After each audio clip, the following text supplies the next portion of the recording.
بسم اللہ الرحمن الرحیم الحمدللہ رب العالمین الصلاۃ والسلام علی خاتم النبیین صلی اللہ تعالی علی حبیبہ محمد وعلی آلہ وسلم۔ السلام علیکم ورحمۃ اللہ وبرکاتہ۔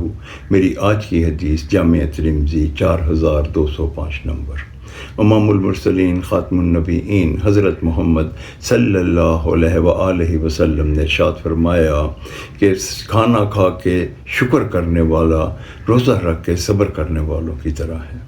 اس حدیث مبارکہ سے ہمیں اس چیز کی آگاہی ہوتی ہے کہ اللہ تعالیٰ امت محمدی سے کتنا زیادہ پیار کرتے ہیں کہ اللہ تعالیٰ کی نعمتیں ہی کھانے کے بعد اگر وہ ان کا شکر ادا کر دیتے ہیں تو اس کا اجر اس روزے دار کی طرح ہے جو پورا دن روزہ رکھتا ہے، بھوک برداشت کرتا ہے، پیاس برداشت کرتا ہے، تو اس کے برابر اللہ تعالیٰ نے اس کا اجر رکھا۔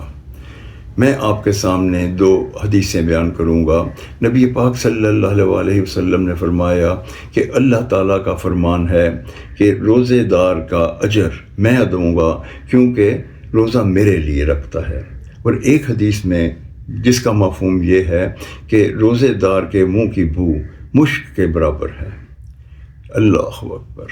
کیا اجر عظیم ہے کہ اللہ تعالیٰ کی دی ہوئی نعمت کھانے کے بعد اگر آدمی اللہ تعالیٰ کا شکر ادا کر دے تو اس کا کتنا بڑا اجر ہے۔ ہمیں چاہیے کہ جب بھی ہم کھانا کھائیں تو ہم کھانے کی دعا پہلے پڑھیں اور اس کے بعد ہم بعد کی دعا پڑھیں۔ کھانا بسم اللہ الرحمن الرحیم سے شروع کریں اور جب کھانا کھا لیں تو کھانے کی دعا ہے الحمدللہ الذی اطعمنا وسقانا وجعلنا من المرسلین۔ اگر ہم یہ پڑھ لیں گے تو اللہ تعالیٰ کی نعمتیں ہم پہ نازل ہوں گی، کھانا بھی مل گیا، اس کا شکر بھی ادا ہو گیا اور اللہ تعالیٰ سے ہمیں اجر عظیم بھی مل گیا۔